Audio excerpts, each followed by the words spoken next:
What's gaming, gamers? Today, I've got a build for you using the Voidwalker Warlock subclass in the exotic arms Contraverse Hold. This build is designed to spam grenades, using them both against groups of adds and high health enemies like champions and bosses alike. The footage you're seeing in the background is this build in this week's Grandmaster strike, Hypernet Current. This week doesn't have a Void Surge, so you aren't seeing this build at its absolute maximum potential, but it's a much better look at what it's like in general content without surges. Before I get into the build itself, I'll describe the exotic Contraverse Hold. Contraverse Hold enhances charged void grenades, which gain their charging capabilities from the Chaos Accelerant aspect, which I'll describe in more detail in a couple of minutes. When a charged grenade damages a target, you gain a buff called Chaotic Exchange for 1.75 seconds, which grants your grenade an additional 2000% recharge rate while active. Chaotic Exchange has a 4-second lockout between activations, but the Vortex grenade, after having been charged, lasts for more than 4 seconds. Thus, as long as you deal damage both with the impact of the grenade on throw and with its tick damage at the end of the grenade's duration, you'll get a total of 3.5 seconds of Chaotic Exchange and its 2000% additional recharge rate. Furthermore, while charging a grenade with Contraverse Hold equipped, you gain an extra 20% damage resistance to all sources of damage, which goes away upon the throwing of the grenade. Now that you know what Contraverse Hold does, I'll get into the subclass build. I'll put everything on screen first as a prescriptive setup if that's what you prefer, and once I've laid it all out, I'll go into detail about each subclass element and alternative options should there be any. Firstly, for your super, run the Cataclysm Nova Bomb, run the Healing Rift, whichever jump you prefer, the Pocket Singularity Melee, the Vortex Grenade, the Chaotic Accelerant aspect, the Child of the Old Gods aspect, Echo of Remnants, Echo of Starvation, and Echo of Undermining. To get into more detail about the subclass build, firstly, the super. The Cataclysm Nova Bomb is generally the one I use, as it does more damage than the Vortex Bomb even when Vortex damages a target for its full duration. Cataclysm also tracks targets, making it easier to hit moving targets like a mobile mini-boss or boss. However, this tracking capability can mess you up, as the Nova Bomb can see one red bar goblin and decide that's what it wants to damage. Also, Cataclysm will block all projectiles, so for boss damage phases like the Planet's encounter in the Root of Nightmares raid, the final boss encounter in the Spire of the Watcher dungeon, any of the boss encounters in the King's Fall raid, and more, it can and will prevent your teammates from shooting the boss while the Nova Bomb makes its way to the target. In those cases, Vortex is very much the superior option, as it will damage the boss passively, allowing your teammates to continue to deal damage even if the super's damage itself is lower than Cataclysm's. For Grandmaster strikes, I use Cataclysm as it can help burst down a champion faster than Vortex can, but for most raids and dungeons, Vortex is the better option. For your Rift, the Healing Rift is the better option, as paired with the Child of the Old Gods aspect, having the Healing Rift equipped will grant you both grenade and melee energy. I'll get more into that specific synergy shortly. The melee ability is easy, as the Pocket Singularity is the only one. Pocket Singularity does knock enemies away from you when it hits them, as well as making them volatile, but this doesn't do too much to further anything in this build, so use it more as a small burst of extra damage against a major or champion.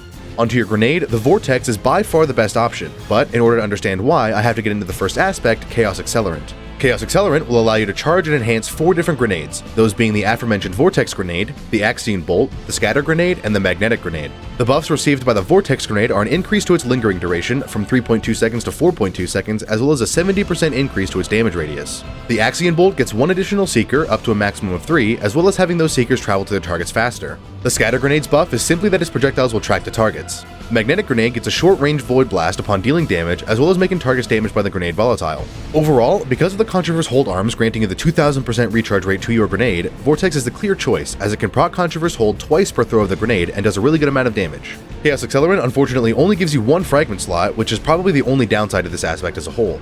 For the next aspect, Child of the Old Gods has more utility with this build. Child of the Old Gods will grant you a Void Soul upon the casting of your Rift, and this Void Soul will track to the first target you damage and drain them. Any target drained by the Void Soul is afflicted with the Weaken debuff, which makes you deal 15% more damage to that target. Additionally, depending on which Rift you have equipped, you will either gain grenade and melee energy or health while any target is being drained. The Void Soul will grant you 3.5% energy to both your grenade and melee energy every 1.4 seconds if you have the Healing Rift equipped, and will grant you 25 HP every 1.1 seconds if you have the Empowering Rift equipped. Additionally, any target killed while being drained will grant you a differing amount of class ability energy depending on the tier of enemy killed. Child of the Old Gods gives you 2 fragment slots, and that will let us put together a nice group of fragments to suit this build. As for those fragments, firstly run Echo of Remnants. Echo of Remnants will further increase the duration of your Vortex Grenade, increasing its linger duration from 4.2 seconds to 6.45 seconds. This makes it easier to get both procs of the Chaos Exchange buff granted by Contraverse Hold, which will serve to grant you more grenade energy. Next, run Echo of Starvation. Echo of Starvation will grant you the Devour buff upon the collection of either a Void Breach or an Orb of Power for 10 seconds. This build doesn't have any way of generating Void Breaches, but it can create Orbs of Power, and by collecting those and getting Devour, this build becomes a lot more survivable. If you aren't sure what Devour does, I'll explain it really quickly.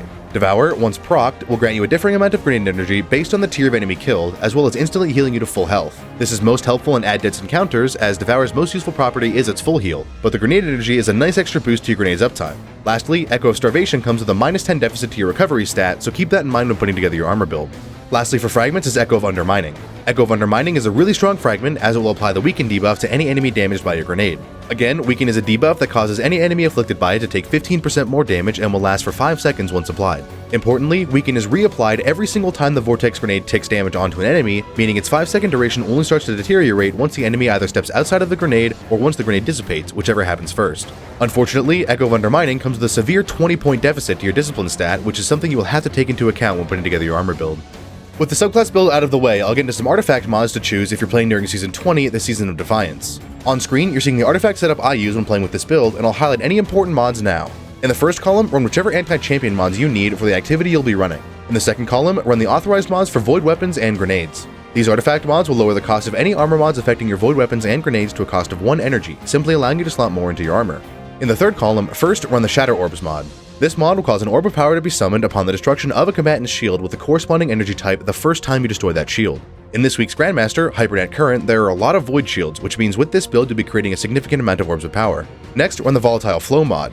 Volatile Flow will grant your void weapons volatile rounds for 13 seconds upon the collection of an orb of power, refreshing every time an orb of power is picked up. This does well to simply increase the damage output of your void weapons, which will be utilized with this build. In the fourth column, grab the Bricks from Beyond mod. This will grant you a 25% chance to summon a heavy brick upon defeating a powerful combatant with any void weapon, which is really useful for keeping yours and your team's heavy ammo topped up, as well as increasing the utility of your void weapons. In the fifth and final column, first grab the Void Weapon Channeling mod. Void Weapon Channeling, upon getting a kill with a void weapon with any of your void abilities charged, will grant you a damage boost to your void weapons. This boost is 10% with 1 ability charged, 17% with 2 abilities charged, 22% with 3 abilities charged, and 25% with 4 abilities charged. Your super being charged counts as an ability, which is where the 4 abilities comes from.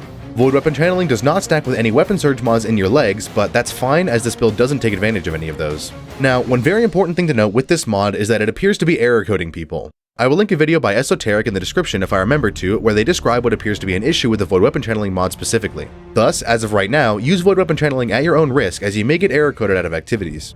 Lastly for artifact mods is the Prismatic Transfer mod. This mod will grant your teammates a 20% boost to their outgoing weapon damage upon the casting of your super, so long as their subclass element differs from yours. This damage boost doesn't stack with any other damage boosts like Radiant or Weapons of Light, but it's a helpful boost to your teammates' weapon damage while they don't have any other boosts active. Now that the artifact is done, I'll get into the armor setup for this build, starting with stat distribution. In the top 3 stat grouping of Mobility, Resilience, and Recovery, spec into Resilience first with Recovery second and ignore Mobility altogether. Resilience will grant you a 3% damage resistance for every tier you have up to a maximum of 30% damage resistance at tier 10. Recovery gives you a whole bunch of perks, like faster health regeneration, a shorter health regeneration delay, and, as is the Warlock class stat, a shorter base cooldown for your Rift. Mobility will give you faster move speed and higher jump height, which simply isn't important for this build. In the bottom 3 stat grouping of Discipline, Intellect, and Strength, spec into Discipline heavily with Strength as a secondary stat and ignore Intellect altogether. Discipline will lower your grenade's base cooldown the higher tier you have, with the total cooldown decreasing differing amounts depending on which exact grenade you have equipped. Importantly, the higher you have your Discipline, the more effective the grenade recharge rates from the Contraverse Hold arms and the Child of the Old Gods aspect will be, as it won't have to grant you as much grenade energy to fill your grenade to its maximum energy. Strength does the same to your melee ability, decreasing its base cooldown the higher the strength stat is, but this is much less important for this build as the Pocket Singularity melee won't be doing anything specifically for this build. Lastly, Intellect will decrease your super's base cooldown as well as granting you extra super energy gains on kills up to tier 5. At tier 3 Intellect, there is no boost, with it actually giving you a negative boost to your super's regeneration below tier 3. This means if you want your super up as fast as you can get it, you'd want tier 5 Intellect, with anything higher than tier 5 only decreasing its base cooldown and not the amount of super energy you get. With this build, the Nova Bombs really aren't the best supers, so Intellect isn't a stat worth speccing into, especially if it will hamper your Discipline stat. My armor has me at 24 Mobility, 92 Resilience, 60 Recovery, 101 Discipline, 29 Intellect, and 36 Strength. To get into the armor mod setup, I'll first put everything on screen as prescriptive setup, and once I've done that, I'll go over each choice in detail, describing what they do as well as why I've chosen them. On your helmet, run 2 Ashes to Assets mods and 1 Harmonic Siphon mod. On your arms, run 2 Grenade Kickstart mods. On your chest piece, run 1 Charged Out mod and 2 of whichever resistance mods you feel you need. On your legs, run 2 Absolution mods and an Innervation mod. On your bond, run 2 Bomber mods and 1 Reaper mod. Now, to detail the armor mods, starting with the helmets mods. The 2 Ashes to Assets mods will increase the amount of super energy you gain by getting kills with your grenades, which you will be doing constantly with this build. The Harmonic Siphon mod will summon an orb of power upon getting a multi-kill with a weapon that corresponds to your subclass element, which in this case would be any void weapon. If you find yourself using your grenade more often on higher health enemies for its damage and weaken capabilities, and less on adds for the super energy, you can swap out one of the Ashes to Assets mods for a second Harmonic Siphon mod. This will lower the amount of extra super energy you get from grenade kills, but will make the orb of power summoned by Harmonic Siphon more potent, which means it can grant you more super energy on pickup. Either setup works, so you can choose how you want to have your helmets mod set up. Onto your arms, the 2 grenade kickstart mods will act to refund you grenade energy upon the throwing of your grenade. These will also consume any stacks of armor charge you may have, granting you even more grenade energy instantly upon the throwing of your grenade. With the 2 grenade kickstart mods and no stacks of armor charge, you'll be refunded 17.1% grenade energy. As this build uses 1 charged up mod, you'll be able to collect up to 4 stacks of armor charge, which, when full, will refund you 42.3% grenade energy upon the throwing of your grenade. If you're watching this video during the Season of Defiance and have the Authorized Grenades artifact mod, you can slot a 3rd grenade kickstart mod, which will grant you a minimum of 23.3% grenade energy with 0 stacks of armor charge, and a maximum of 45.7% grenade energy with 4 stacks of armor charge. Alternatively, you can slot a bolstering detonation mod, which will grant you 20% class ability energy upon dealing damage with your grenade. I find bolstering detonation to be more useful overall, as your rift will grant you the Void Soul, which, while draining a target, grants you grenade energy anyways. It's up to you how you run it though, so play around with it and try a couple of different things. Your chest pieces mods are pretty simple. The charged out mod will increase your maximum stacks of armor charge up to 4, which, when full, will refund you a significant amount of grenade energy upon throw in combination with the grenade kickstart mods. The elemental resistance mods will grant you a 20 to 25% resistance to damage from a specific source, depending on whether you have 1 or 2 mods equipped. For the gameplay you're seeing in the background, I had 2 arc resistance mods on, as the activity's threat modifier is for arc. The threat modifier increases damage taken from a specific source by 25%, so having 2 arc resistance mods nullifies the threat modifier altogether. Onto your legs, firstly the 2 absolution mods. These together will grant you 7.5% energy to all 3 of your abilities upon picking up an Orb of Power, which is a good boost to all of your abilities' uptimes. In combination with the next mod, Innervation, which grants you 10% grenade energy upon picking up an Orb of Power, you'll be granted 17.5% grenade energy every time you pick up an Orb of Power, along with the 7.5% energy to your melee and class abilities. I don't like to have any weapon surges with builds that use kickstart mods, as the 2 setups clash with each other. Weapon surges will cause your armor charge to decay over time, which means you may not have armor charge to be refunded grenade energy when you need it. Conversely, throwing your grenade removes all current stacks of armor charge, removing the buff granted by weapon surge mods. For those reasons, I don't run weapon surges on this build. Lastly, for your bond, the 2 bomber mods will grant you 25% grenade energy upon the casting of your rift. This is a significant boost to your grenade's uptime and will help you continuously spam throw them. The Reaper mod will cause your next weapon final blow to summon an Orb of Power upon the casting of your rift. The more Reaper mods you have equipped, the more potent the Orb of Power would be, but as Reaper is brought more for its armor charge generation and less for its super generation, 1 Reaper mod is perfectly fine. With the armor build now done, I'll get into some weapon choices for this build.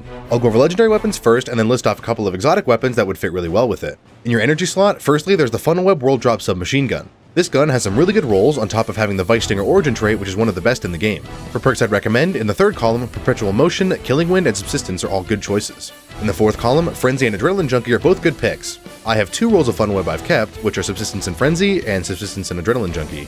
Second, there's the Vouchsafe Scout Rifle, which can be farmed via the Blind Well activity on the Dreaming City. This lightweight frame scout rifle has some really fun perks, sounds really good, and is overall a satisfying weapon to use. In its 3rd column, Rapid Hit and 4 times the Charm are the standout picks, with Outlaw also being a decent pick if you don't have those 2. In its 4th column, Explosive Payload is the best perk, but Dragonfly would be a fun, if less effective, alternative. I've only gotten 1 good roll of Vouchsafe, and that is 4 times the Charm and Explosive Payload.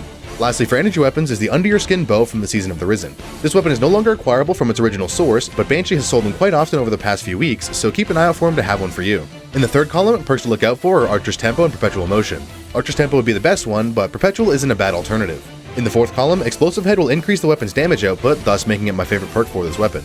Alternatives would be Successful Warm-Up and Dragonfly, as well as Adaptive Munitions, which would make it a good bow for barrier champions when bows have a seasonal anti-barrier mod. I crafted my Under Your Skin last year, and I put Archer's Tempo and Explosive Head on it. For heavy weapons, as there aren't any Void Surge mods in your legs, you can run whatever you want here. I usually find myself running the Commemoration Machine Gun from the Deepstone Crypt Raid with Reconstruction and Killing Tally, but as I said, you can run whatever you want here. For exotics, there are a couple Void ones that would work really well with this build. Fighting Lion is a fun option, especially with the Overcharged Grenade Launcher modifier. Hardlight is a weapon that was affected by the recent 25% buff to auto rifles, but I haven't actually used it yet to know how it is. Graviton Lance was also buffed recently with a 20% boost to pulse rifles having been put into effect. However, my single favorite Void exotic has to be the Monarque bow. This bow is fantastic, dealing a significant amount of damage to any enemy in the game, having intrinsic overload capabilities, as well as effectively ignoring any shielded enemy in the game, as shooting an enemy's shield will still poison and deal damage to the enemy. The Monarque is a lot of fun to use and is my favorite weapon to use with just about any Void build. But with weapons out of the way, I'll quickly describe a playstyle to accompany this build. Firstly, upon entering an engagement, throw your grenade at a group of adds or a high health enemy to start damaging them, weakening them, and refunding yourself grenade energy. Pop your Rift, which will instantly grant you 25% grenade energy, and shoot an enemy to send your Void Soul to them, which will drain them and grant you grenade energy. Throw your grenade at any enemies you see fit. Grab Orbs of Power and you can do so safely, which will refund all of your abilities, especially your grenade, and continue that loop as long as you're in an engagement. This build is solely built around using grenades as often as possible, while ensuring you get as much refunded energy as you can out of it. And that's all for this video. Thanks for watching. If you enjoyed this video and would like to see similar content, please subscribe.